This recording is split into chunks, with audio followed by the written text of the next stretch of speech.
Mimi Paulo, mtume wa Kristo Yesu, kwa mapenzi ya Mungu, na ndugu Timotheo, tunawaandikia ninyi mlio kanisa la Mungu huko Korintho, na watu wote wa Mungu kila mahali katika Akaya. Tunawatakieni neema na amani kutoka kwa Mungu Baba yetu na Bwana Yesu Kristo. Atukuze Mungu na Baba wa Bwana wetu Yesu Kristo, Baba mwenye huruma na Mungu mwenye kuleta faraja yote. Yeye hutufariji sisi katika taabu zetu zote, ili nasi tupate kuwafariji wengine katika kila taabu kwa faraja hiyo hiyo tunayopokea kutoka kwa Mungu. Naam, kadiri mateso ya Kristo yanavyozidi ndani yetu, ni kadiri hiyo hiyo tunazidi kufarijiwa naye. Ikiwa tunapata taabu, basi ni kwa ajili ya faraja na wokovu wenu. Tukifarijika, ni kwa ajili ya kuwafariji ninyi na kuwaunga mkono, mpate nguvu ya kustahimili mateso yale tunayoteseka sisi. Tena matumaini tuliyo nayo kwa ajili yenu ni imara. Tunajua kwamba mkishiriki mateso yetu, mtashiriki pia faraja yetu.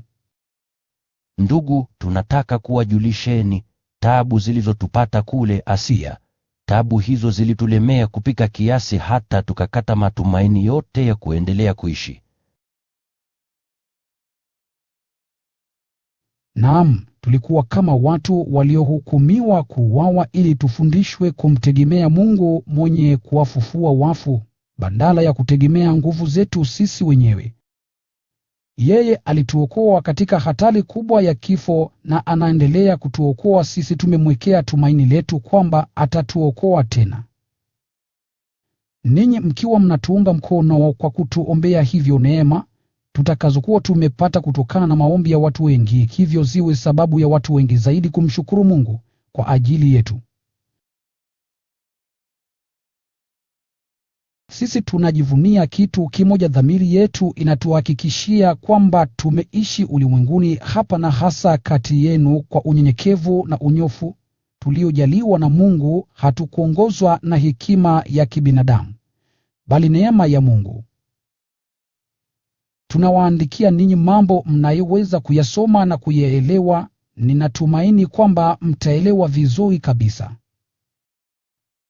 Maana mpaka sasa mmenielewa kiasi fulani tu. Tunajua kwamba katika ile siku ya Bwana Yesu mtaweza kutuonea sisi fahari kama nasi tunavyowaonea ninyi fahari. Nikiwa na matumaini hayo, nilikusudia kuja kwenu hapo awali, ili mpate baraka maradufu. Nilikusudia kupita kwenu nikiwa safarini kwenda Makedonia, na wakati wa kurudi pia, ili nipate msaada wenu kwa safari yangu kwenda Yudea. Mnadhani nilipopanda hivyo nimekuwa kama mtu asiye na msimamo? Mnadhani kwamba ninafanya uamuzi wangu kwa fikira za kibinadamu, na kwamba nasema ndiyo na siyo papo hapo? Mungu ni ukweli mtupu. Basi kile tulichowaambia ninyi si jambo la ndiyo na siyo. Maana Kristo Yesu, Mwana wa Mungu, ambaye mimi, Silwano na Timotheo tulimhubiri kwenu, hakuwa mtu wa ndiyo na siyo, bali yeye daima ni ndiyo ya Mungu. Maana ndani yake ahadi zote za Mungu zimekuwa ndiyo. Kwa sababu hiyo amina yetu husemwa kwa njia ya Kristo, kwa ajili ya kumtukuza Mungu. Mungu mwenyewe ndiye mwenye kutuimarisha sisi na ninyi pia katika Kristo, na ndiye anayetuweka wakfu. Ndiye aliyetutia mhuri wa kuwa mali yake yeye, na kutujalia Roho mioyoni mwetu, kama dhamana ya mambo yote ambayo ametuwekea. Mungu ndiye shahidi wangu, yeye anajua moyo wangu. Mimi sikuja tena Korintho kwa sababu tu ya kuwahurumieni. Chapteri.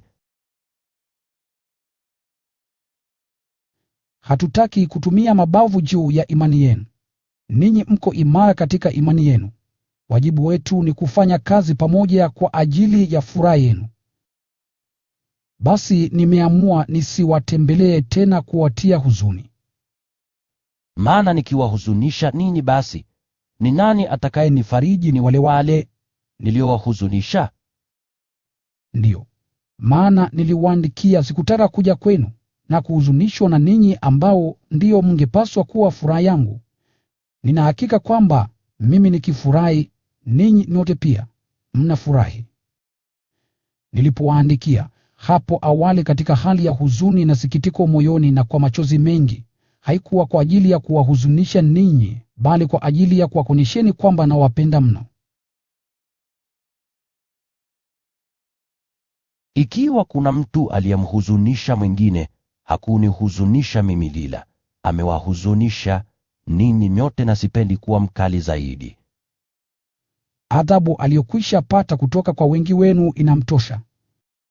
Iliyobakia ni afadhali kwenu kumsamehe mtu huyo na kumpa moyo, ili asije akahuzunika mno na kukata tamaa kabisa. Kwa hiyo nawasihi, mwonyesheni kwamba mnampenda. Madhumuni yangu kuandika ile barua yalikuwa kutaka kujua kama mko tayari kutii katika kila jambo. Mkimsamehe mtu, nami pia ninamsamehe. Maana ninaposamehekana kweli, ninacho cha kusamehe, nasamehe mbele ya Kristo kwa ajili yenu. Ili tusimpe nafasi Shetani atudanganye, maana twaijua mipango yake ilivyo. Nilipofika Troa kuhubiri habari njema ya Kristo, nilikuta mlango uwazi kwa ajili ya kazi ya Bwana. Lakini nilifadhaika sana kwa kutomkuta ndugu yetu Tito, ndiyo maana niliwaaga wote pale nikaenda Makedonia. Lakini shukrani kwa Mungu anayetuongoza daima katika msafara wa ushindi wa Kristo, leo hutufanya tueneze ukweli wa Kristo kama harufu nzuri kila mahali. Maana sisi ni kama harufu nzuri ya ubani, ambayo Kristo anamtolea Mungu, harufu nzuri inayofikia wote wanaookolewa na wanaopotea. Kwa wale wanaopotea harufu hiyo ni kifo, lakini kwa wale wanaookolewa harufu hiyo ni uhai. Nani basi awezaye kushiriki katika kazi ya namna hiyo? Chapter. Sisi si kama wengine ambao hufanya biashara na ujumbe wa Mungu. Sisi tunahubiri kwa unyofu mbele ya Mungu, kama watu tuliotumwa na Mungu, tukiwa tumeungana na Kristo. Je, tunaanza tena kujipendekeza? Je, tunahitaji barua ya utambulisho kwenu au kutoka kwenu, kama watu wengine? Ninyi wenyewe ni barua yetu, barua iliyoandikwa mioyoni mwetu, kila mtu aione na kuisoma. Ni dhahiri kwamba ninyi ni barua ya Kristo aliyoipeleka kwa mikono yetu. Barua yenyewe imeandikwa si kwa wino, bali kwa Roho wa Mungu hai. Imeandikwa si juu ya kipande cha jiwe, bali juu ya mioyo ya watu. Tunaweza kusema hayo kwa sababu ya tumaini letu tulilo nalo kwa Mungu kwa njia ya Kristo. Si kwamba sisi tunaweza kufanya chochote kwa nguvu zetu wenyewe, ila uwezo wetu wote hutoka kwa Mungu.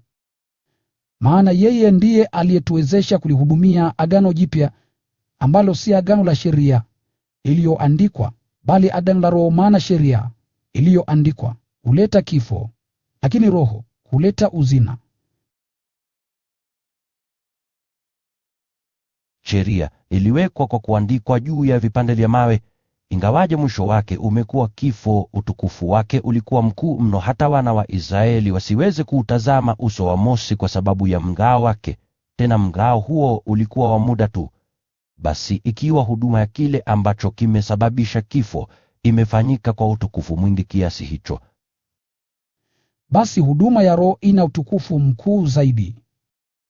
Ikiwa basi kulikuwa na utukufu katika huduma ile iliyoleta hukumu, ni wazi kwamba huduma ile iletayo kukubaliwa kuwa waadilifu itakuwa na utukufu mkuu zaidi. Sasa utukufu mkuu zaidi umechukua nafasi ya ule utukufu uliokuja hapo awali, ambao fahari yake imekwisha toweka. Maana ikiwa kile kilichokuwa cha muda tu kilikuwa na utukufu wake, bila shaka kile chenye kudumu milele kitakuwa na utukufu mkuu zaidi. Kwa vile hili ndilo tumaini letu, sisi twasema kwa uhodari mkuu. Sisi hatufanyi kama Mose ambaye alilazimika kufunika uso wake kwa kitambaa ili watu wa Israeli wasiuone ule mwisho wa mng'ao uliokuwa unafifia. Lakini akili zao zilipumbazwa. Mpaka leo hii lisomwapo Agano la Kale, kifuniko hicho bado kipo. Kifuniko hicho kitaondolewa tu mtu anapoungana na Kristo. Naam, mpaka hivi leo kila isomowapo sheria ya Mose akili zao huwa zimefunikwa. Lakini wakati mtu amgeukiapo Bwana, kifuniko hicho huondolea.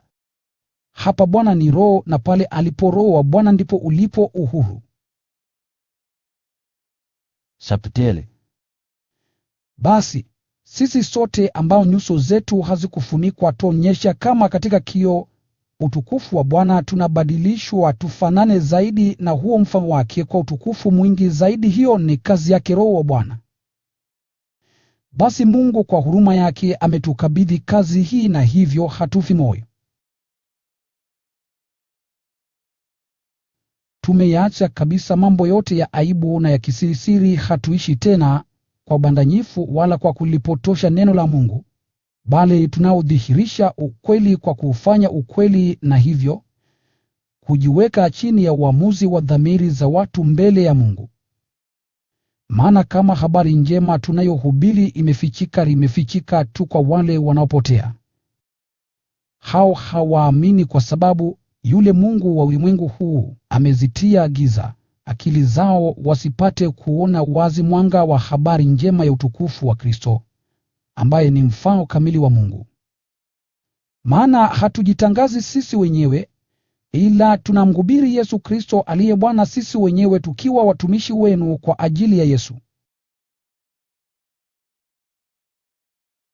Mungu ambaye alisema mwanga na uangaze kutoka gizani, ndiye mwenye kuiangaza mioyo yetu na kutupatia mwanga wa ujuzi wa utukufu wa Mungu uangazao katika uso wa Kristo.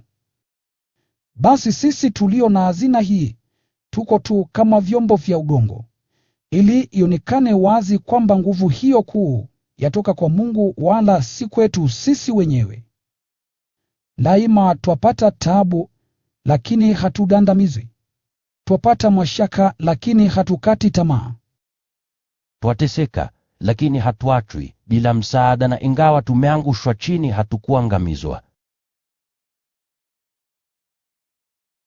Kila wakati tumekuwa tukichukua mwilini mwetu kifo cha Kristo, ili uhai wake Yesu pia udhihirike katika miili yetu. Naam, katika maisha yetu yote tunakabiliwa na kifo daima kwa ajili ya Yesu, ili uzima wake Yesu udhihirike katika miili yetu inayokufa. Hii ina maana kwamba ndani yetu kifo kinafanya kazi, lakini ndani yenu uhai unafanya kazi. Maandiko matakatifu yasema, niliamini, ndiyo maana nilinena, nasi pia tukiwa na moyo huo huo wa imani tunaamini, na kwa sababu hiyo twanena. Tunajua kwamba yule aliyemfufua Bwana Yesu atatufufua sisi pia pamoja na Yesu na kutuweka mbele yake pamoja nanyi. Yote haya ni kwa faida yenu, ili kama vile neema ya Mungu inavyoenea kwa watu wengi zaidi na zaidi, vivyo hivyo watu wengi zaidi watoe shukrani nyingi kwa utukufu wa Mungu. Kwa sababu hiyo hatufi moyo, na hata kama maumbile yetu ya nje yataoza, lakini kwa ndani tunafanywa wapya siku kwa siku. Taabu tunayopata ni kidogo, tena ya muda tu, lakini itatupatia utukufu upitao matazamio yote, utukufu ambao hauna mwisho. Chapitre. Hivyo tunatazamia kwa makini si vitu vinavyoonekana, bali visivyoonekana, maana vinavyoonekana ni vya muda tu, lakini vile visivyoonekana ni vya milele. Maana tunajua kwamba hema hii ambayo ndani yake tunaishi sasa hapa duniani, yaani mwili wetu, itakapoongolewa, Mungu atatupa makao mengine mbinguni, nyumba ya milele isiyotengenezwa kwa mikono. Na sasa katika hali hii tunaugua, tukitazamia kwa hamu kubwa kuvikwa makao yetu yaliyo mbinguni. Naam, tunapaswa kuvikwa namna hiyo, ili tusije tukasimama mbele ya Mungu bila vazi. tukiwa bado katika hema hii ya duniani, tunalia kwa kukandamizwa, si kwamba tunataka kuuvua mwili huu wa kufa, ila tuna hamu ya kuvalishwa ule usiokufa, ili kile chenye kufa kimezwe kabisa na uhai. Mungu mwenyewe alitutayarishia mabadiliko hayo, naye ametupa Roho wake awe dhamana ya yote aliyotuwekea. Tuko imara daima, tunajua kwamba kuishi katika mwili huu tu ni kukaa mbali na Bwana. Maana tunaishi kwa imani na si kwa kuona. Lakini tuko imara na tungependelea hata kuyahama makao haya, tukahamie kwa Bwana. Lakini jambo la maana zaidi, tunataka kumpendeza, iwe tunaishi hapa duniani au huko. Maana sote ni lazima tusimame mbele ya kiti cha hukumu cha Kristo, ili kila mmoja apokee anayostahili kwa matendo aliyoyafanya wakati alipokuwa anaishi duniani, mema au mabaya. Basi sisi tunajua umuhimu wa kumcha Bwana, na hivyo tunajitahidi kuwavuta watu. Mungu anatujua waziwazi, nami natumaini kwamba nanyi pia mnatujua kinadanada. Si kwamba tunajaribu tena kujipendekeza kwenu, ila tunataka kuwapa ninyi sababu zetu za kuona fahari juu yenu, ili mpate kuwajibu wale wanaojivunia hali yao ya nje zaidi kuliko jinsi walivyo moyoni. Ikiwa tumeonekana kuwa wenda wazimu, hiyo ni kwa ajili ya Mungu, na ikiwa tunazo akili zetu timamu, hiyo ni kwa faida yenu.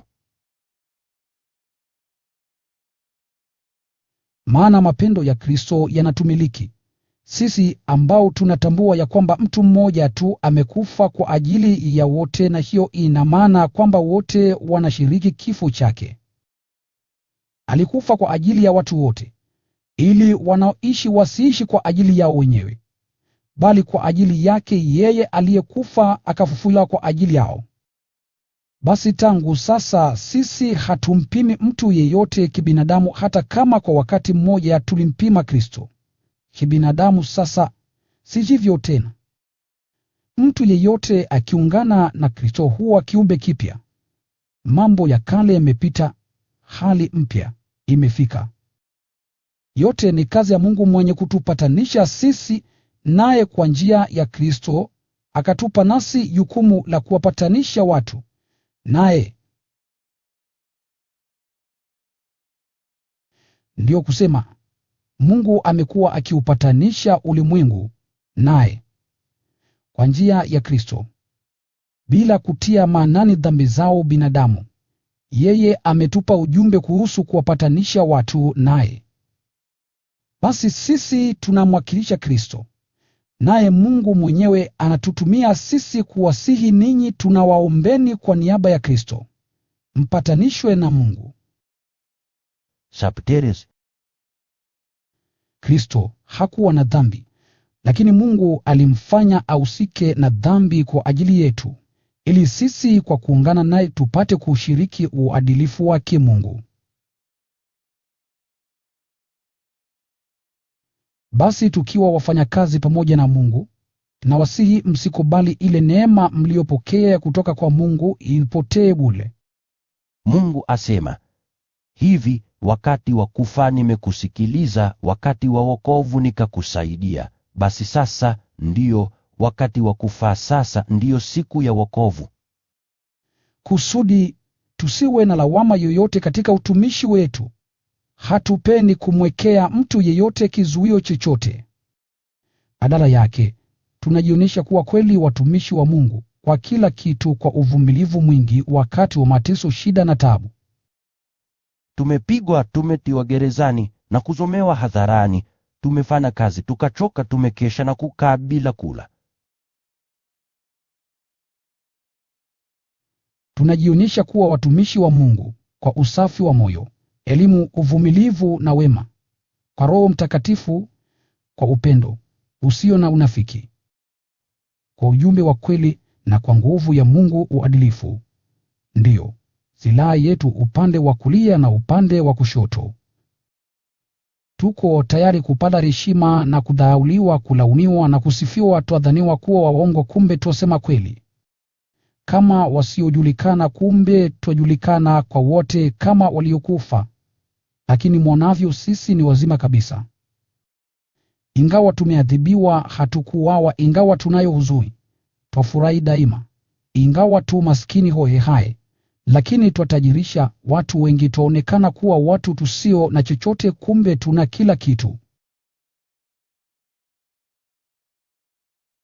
Ndugu wa Korinto, tumezungumza nanyi kwa unyofu, mioyo yetu iko wazi kabisa. Kama mnaona kuna kizuizi chochote kile, kizuizi hicho kiko kwenu ninyi wenyewe na si kwa upande wetu. Sasa nasema nanyi kama watoto wangu, wekeni mioyo yenu wazi kama nasi tulivyofanya. Msiambatane na watu wasioamini. Je, wema na uovu vyapatana kweli? Mwanga na giza vyawezaje kukaa pamoja? Kristo anawezaje kupatana na Shetani? Muumini ana uhusiano gani na asiamini? Hekalu la Mungu lina uhusiano gani na sanamu za uongo?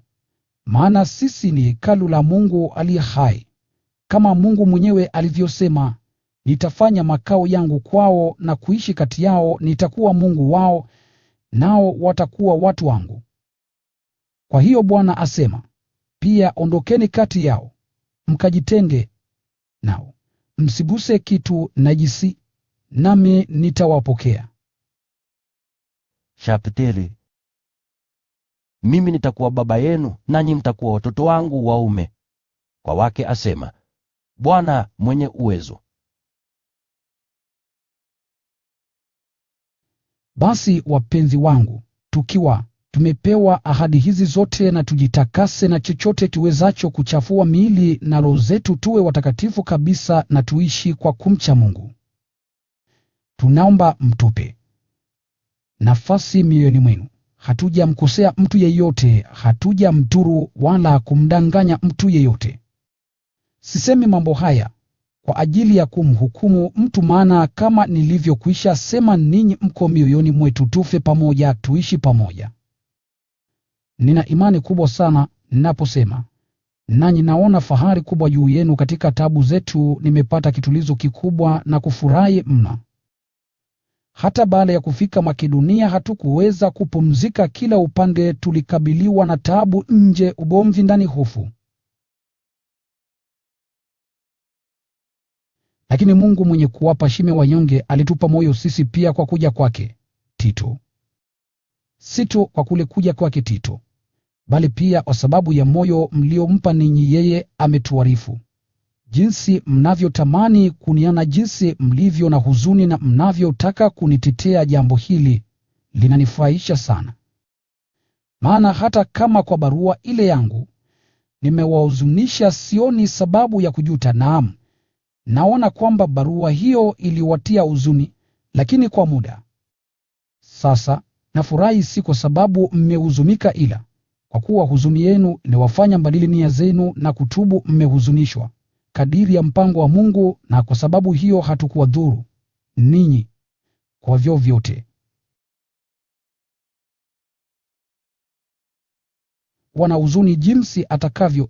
Mungu husababisha badiliko la moyo, badiliko lenye kuleta wokovu. Hivyo hakuna sababu ya kujuta, lakini huzuni ya kidunia huleta kifo.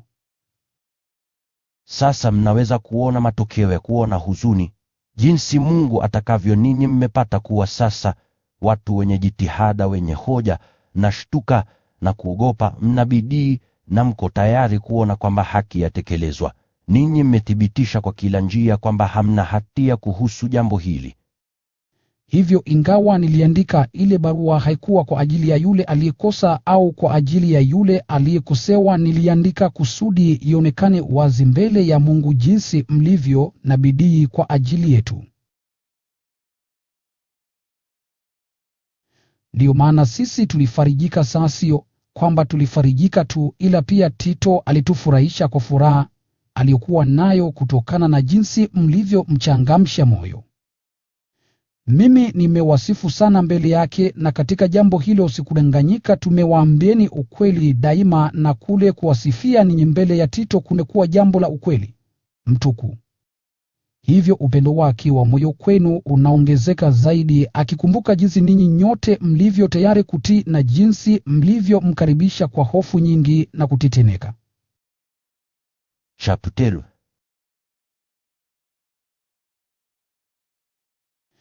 Nafurahi sana kwamba naweza kuwategemea ninyi kabisa katika kila jambo. Ndugu, tunapenda kuwapa habari juu ya neema ambazo Mungu ameyajalia makanisa ya Makedonia. Waumini wa huko walijaribiwa sana kwa tabu, lakini furaha yao ilikuwa kubwa hivi hata wakawa wakarimu kupita kiasi, ingawaje walikuwa maskini sana. Naweza kushuhudia kwamba walikuwa wakarimu kadiri ya nguvu zao, na hata zaidi kwa hiari yao wenyewe. Walitusihi sana wapewe nafasi ya kushiriki katika huduma hii ya kuwasaidia watu wa Mungu. Hilo lilikuwa jambo ambalo hatukulitazamia kabisa. Kwanza walijitolea wao wenyewe kwa Bwana, kisha wakajitolea wenyewe kwetu pia kufuatana na mapenzi ya Mungu. Kwa sababu hiyo tulimsihi Tito, aliyeianza kazi hiyo, awasaidieni pia muitekeleze huduma hii ya upendo miongoni mwenu. Ninyi mna kila kitu: imani, uwezo wa kusema, elimu, bidii yote ya kutenda mema na upendo wenu kwetu. Hivyo tunatazamia muwe wakarimu katika huduma hii ya upendo. Siwapi ninyi amri, lakini nataka tu kuonyesha jinsi wengine walivyo na bidii ya kusaidia, ili nipate kujua jinsi upendo wenu ulivyo wa kweli. Maana ninyi mnajua neema ya Bwana wetu Yesu Kristo. Yeye ingawa alikuwa na kila kitu, alijifanya maskini kwa ajili yenu, ili kutokana na umaskini wake awatajirishe. Kuhusu jambo hili, basi nawapeni shauri. Hili inafaa kwenu kutekeleza sasa yale mlioanza. Mwaka jana ninyi mlikuwa wa kwanza kuchukua hatua na kuamua kufanya hivyo. Basi kamilisheni shughuli hiyo, na kama vile mlivyokuwa na hamu kubwa ya kusaidia, basi fanyeni bidii vivyo hivyo kadiri ya uwezo wenu kuikamilisha. Maana ikiwa mtu ana moyo wa kusaidia, Mungu hupokea kila anachoweza kutoa hadi zaidi. Ninyi hampaswi kuongezewa taabu kusudi wengine wapunguziwe mzigo wao, sivyo, ila ni lazima tujali usawa na haki.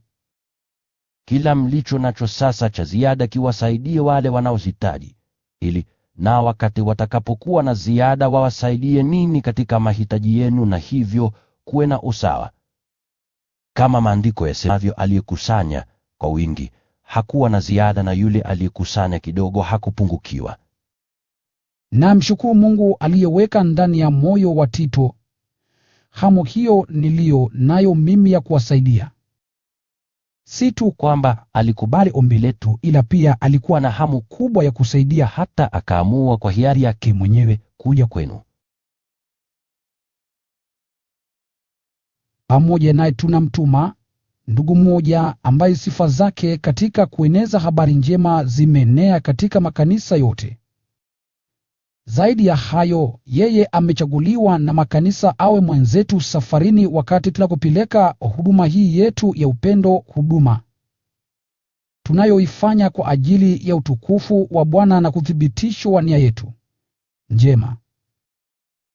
Tunataka kuweka lawama zinazoweza kutokea kuhusu usimamizi wetu juu ya zawadi hii karimu. Nia yetu ni kufanya vyema, si tu mbele ya Bwana, lakini pia mbele ya watu. Basi pamoja na ndugu hao tumemtuma ndugu yetu mwingine ambaye mara nyingi tumempa majaribio mbalimbali, tukamwona kuwa ni mwenye hamu kubwa ya kusaidia. Hata sasa amekuwa na moyo zaidi, kwa sababu ana imani sana nanyi. Tito ni mwenzangu, tunafanya kazi pamoja kwa ajili yenu. Lakini kuhusu hawa ndugu zetu wengine wanaokuja pamoja na hao, ni wajumbe wa makanisa na utukufu kwa Kristo. Chapter. Basi waonyesheni uthabiti wa upendo wenu makanisa, yapate kuona kweli kwamba fahari ninayoona juu yenu ni ya halali. Si lazima kuandika zaidi kuhusu huduma hiyo yenu kwa ajili ya watu wa Mungu. Ninajua jinsi mlivyo na moyo wa kusaidia, na nilijivuna juu yenu kuhusu jambo hilo mbele ya watu wa Makedonia. Niliwaambia, ndugu zetu wa Akaya wako tayari tangu mwaka jana, hivyo moyo wenu umekwisha wahimiza watu wengi zaidi. Basi nimewatuma ndugu zetu hao ili fahari yetu juu yenu ionekane kwamba si maneno matupu, na kwamba mko tayari kabisa na msaada wenu, kama nilivyosema. Isije ikawa kwamba watu wa Makedonia watakapokuja pamoja nami tukawakuta hamko tayari, hapo sisi tutaaibika bila kutaja aibu mtakayopata ninyi wenyewe, kwa sababu tutakuwa tumewatumainia kupita kiasi. Kwa hiyo nimeona ni lazima kuwaomba hawa ndugu watutangulie kuja kwenu, wapate kuweka tayari zawadi yenu kubwa mlioahidi, nayo ionyeshe kweli kwamba ni zawadi iliyotolewa kwa hiari na si kwa kulazimishwa. Kumbukeni, apandaye kidogo huvuna kidogo, apandaye kwa wingi huvuna kwa wingi. Kila mmoja basi na atoe kadiri alivyoamua, kwa moyo na wala si kwa huzuni au kwa kulazimishwa, maana Mungu humpenda yule mwenye kutoa kwa furaha. Mungu anaweza kuwapeni ninyi zaidi ya yale mnayoyahitaji, mpate daima kuwa na kila kitu mnachohitaji, na hivyo mzidi kusaidia katika kila kazi njema. Kama yasemavyo Maandiko Matakatifu, yeye hutoa kwa ukarimu, huwapa maskini wema wa hudumu milele. Na Mungu, ampaye mkulima mbegu na mkate kwa chakula, atawapa ninyi pia mbegu mnazohitaji, na atazifanya ziote ziwe na kuwapa mavuno mengi ya ukarimu wenu. Yeye atawatajirisha ninyi daima kwa kila kitu, ili watu wapate kumshukuru Mungu kwa ajili ya zawadi zenu wanazozipokea kwa mikono yetu. Maana huduma hii takatifu mnayoifanya si tu kwamba itasaidia mahitaji ya watu wa Mungu, bali pia itasababisha watu wengi wamshukuru Mungu. Kutokana na uthibitisho unaoonyeshwa kwa huduma hii yetu, watu watamtukuza Mungu kwa sababu ya uaminifu wenu kwa habari njema ya Kristo mnayoiungama, na pia kwa sababu ya ukarimu mnaowapa wao na watu wote. Kwa hiyo watawaombea ninyi kwa moyo kwa sababu ya neema ya pekee aliyowajalieni Mungu. Tumshukuru Mungu kwa ajili ya zawadi yake isiyo na kifani. Mimi Paulo mwenyewe, ambaye naonekana kuwa mpole nikiwa pamoja nanyi, lakini mkali wakati nikiwa mbali nanyi, na wasihini kwa huruma na wema wake Kristo. Naombeni msinisababishe kuwa mkali wakati nitakapokuja, maana nina hakika naweza kuwa mkali kwa wote wale wanaotudhania kwamba tunaishi kidunia. Kweli tunaishi duniani, lakini hatupigani vita kidunia.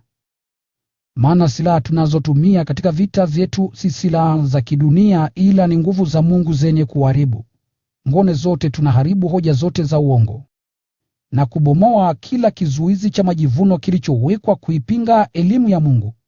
Tunaziteka fikira zote na kuzifanya zimtii Kristo.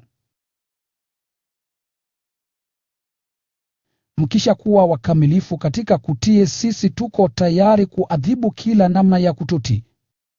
Ninyi hutazama mambo kwa nje tu. Je, yupo mtu yeyote anayedhani kwamba yeye ni wa Kristo? Sawa, basi afikirie vile vile kwamba sisi pia ni wa Kristo, kama yeye alivyo wa Kristo. Hata kama nimezidi katika kujivuna kwangu juu ya ule uwezo aliotupa, uwezo wa kuwajenga na sio wa kubomoa, hata hivyo sijutii hata kidogo. Sipendi mfikiri kwamba nataka kuwatishia ninyi kwa barua zangu.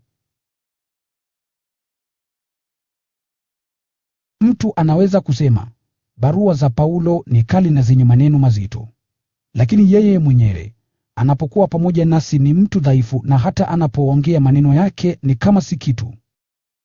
Mtu asemaye hivyo, heri Akumbuke kwamba hakuna tofauti ya yale tunayoandika katika barua wakati tuko mbali na yale tutakayofanya wakati tutakapokuwa nanyi.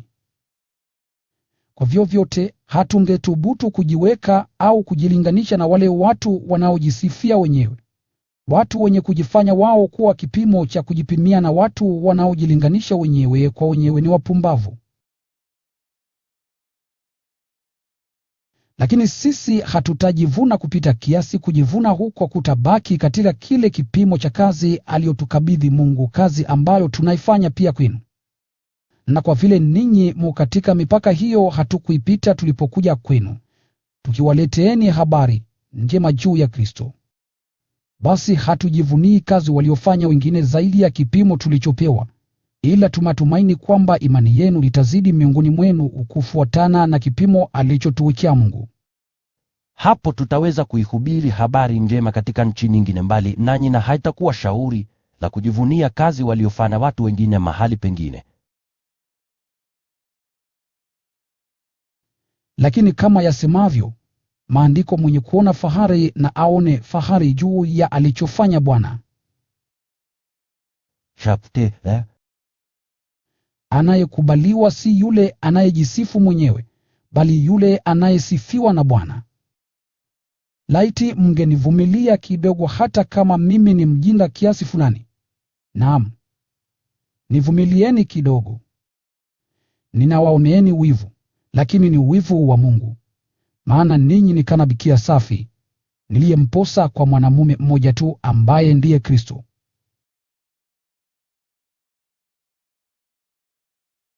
Lakini naogopa kwamba kama vile yule nyoka kwa hila zake za uongo alimdanganya Hawa, fikira zenu zaweza kupotoshwa, mkauacha uaminifu wenu wa kweli kwa Kristo. Maana mtu yeyote ajaye na kumhubiri Yesu aliye tofauti na yule tuliyemhubiri ninyi, mwampokea kwa mikono miwili, au mnakubali roho au habari njema tofauti kabisa na ile mliopokea kutoka kwetu. Sidhani kwamba mimi ni mdogo kuliko hao mitume wakuu. Labda sina ufasaha wa lugha, lakini elimu ninayo. Jambo hili tumelionyesha wazi kwenu kila mahali na kila wakati. Mimi nilihubiri kwenu habari njema ya Mungu bila kudai mshahara. Nilijinyenyekeza ili nipate kuwakweza ninyi. Je, nilifanya vibaya? Nilipofanya kazi kati yenu, mahitaji yangu yaligharimiwa na makanisa mengine kwa namna moja au nyingine. Niliwapokonya wao mali yao nipate kuwatumikia ninyi. Nilipokuwa nani sikumsumbua mtu yeyote. Nilikuhitaji fedha, ndugu waliotoka Makedonia waliniletea kila kitu nilichohitaji. Nilikuwa mwangalifu sana nisiwe mzigo kwa namna yoyote ile, na nitaendelea kufanya hivyo. Naahidi kwa ule ukweli wa Kristo ulio ndani yangu kwamba hakuna kitakachoweza kunizuia kujivunia jambo hilo popote katika Akaya. Kwa nini nasema hivyo? Kwa sababu eti siwapendi ninyi. Mungu anajua kwamba nawapenda. Nitaendelea kufanya kama ninavyofanya sasa, ili nisiwape nafasi wale wanaotafuta nafasi ya kujivuna kwamba eti wanafanya kazi kama sisi. Maana hao ni mitume wa uongo, wafanyakazi wadanganyifu, wanaojisingizia kuwa mitume wa Kristo. Wala si ajabu, maana hata Shetani mwenyewe hujisingizia kuwa malaika wa mwanga. Kwa hiyo si jambo la kushangaza ikiwa na hao watumishi wake wajisingizia kuwa watumishi wa haki. Mwisho wao watapata kile wanachostahili kufuatana na matendo yao. Tena nasema, mtu asinifikirie kuwa mpumbavu.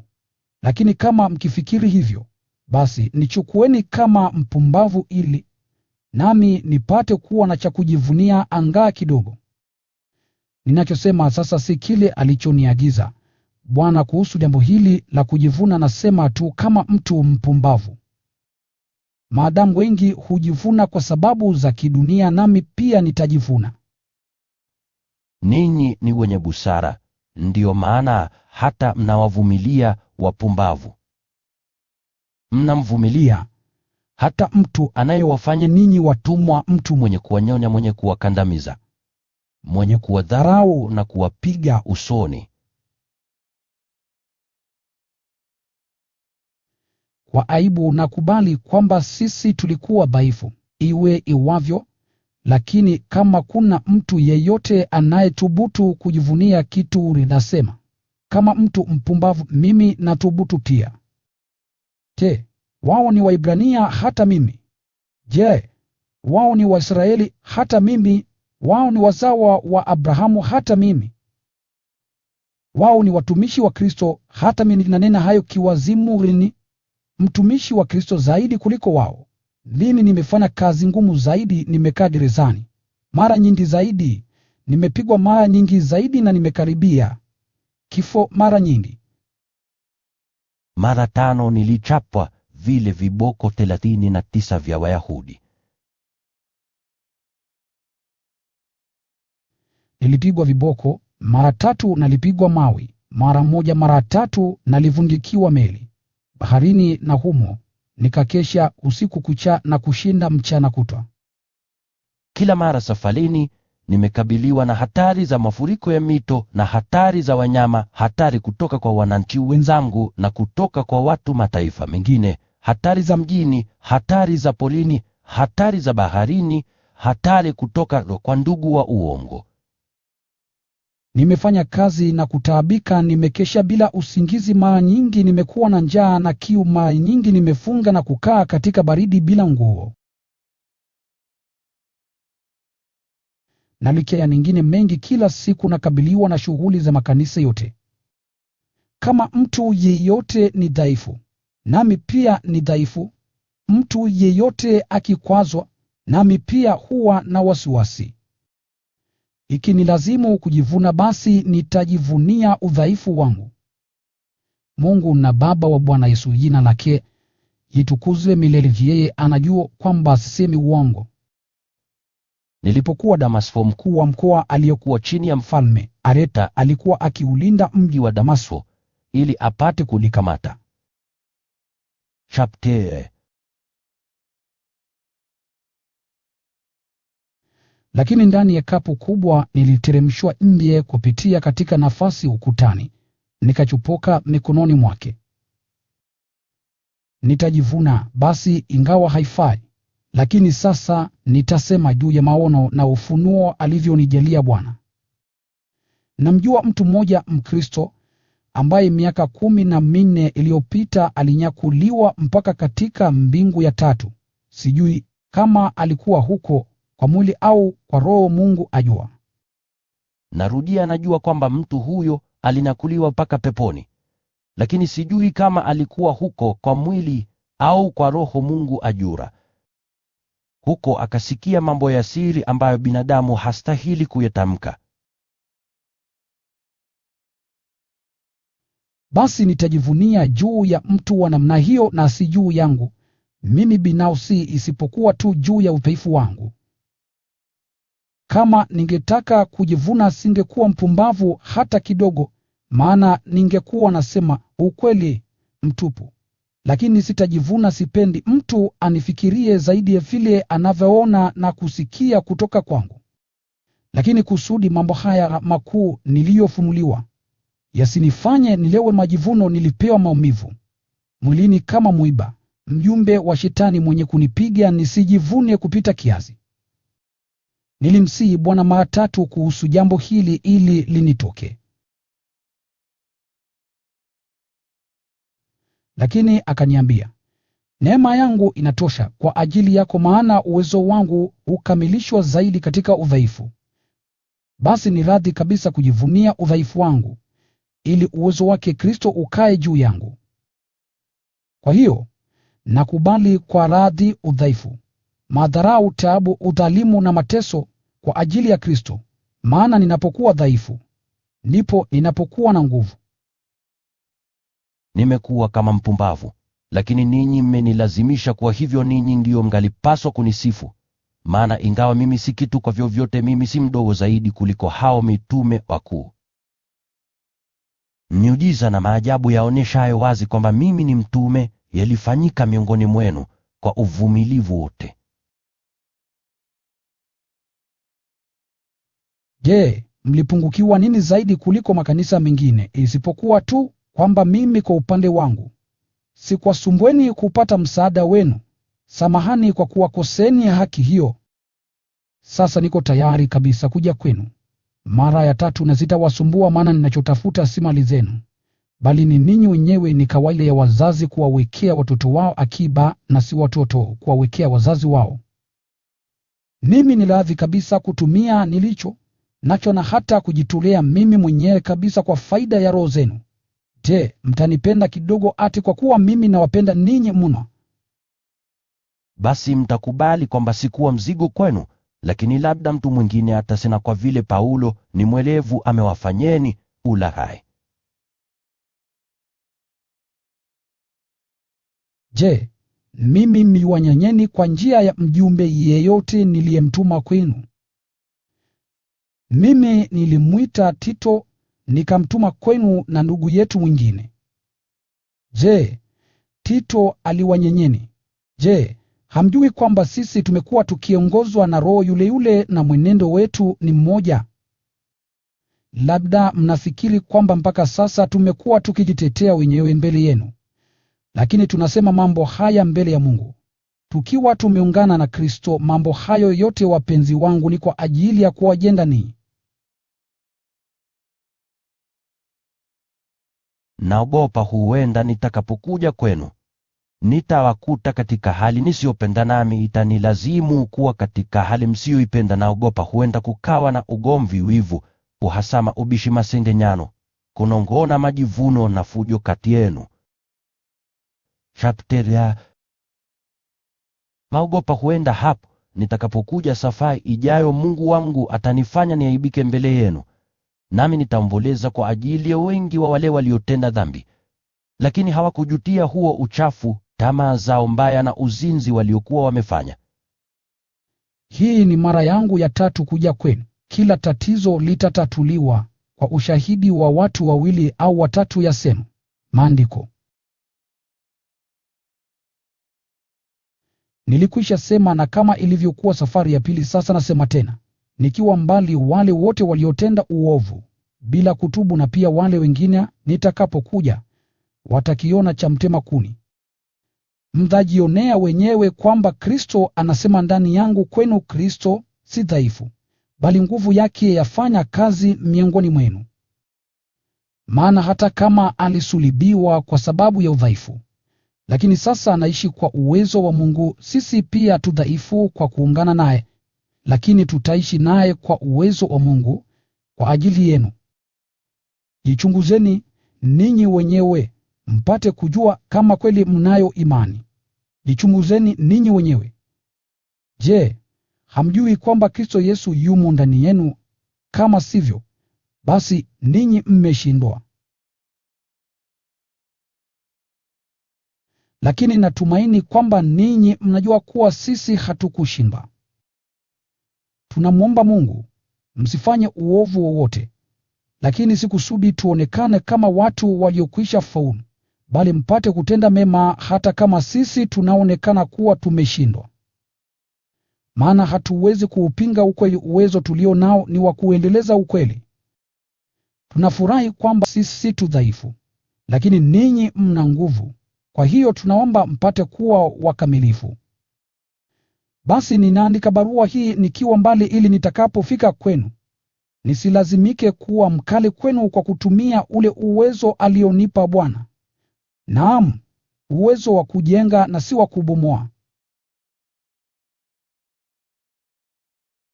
Kwa sasa ndugu, kwaherini, muwe na ukamilifu, shikeni mashauri yangu, muwe na nia moja, kaeni kwa amani. Naye Mungu wa mapendo na amani atakuwa pamoja nanyi. Salimianeni kwa ishara ya upendo. Watu wote wa Mungu huku wanawasalimuni. Ilivyo neema ya Bwana Yesu Kristo na upendo wa Mungu na umoja wa Roho Mtakatifu viwe nanyi nyote.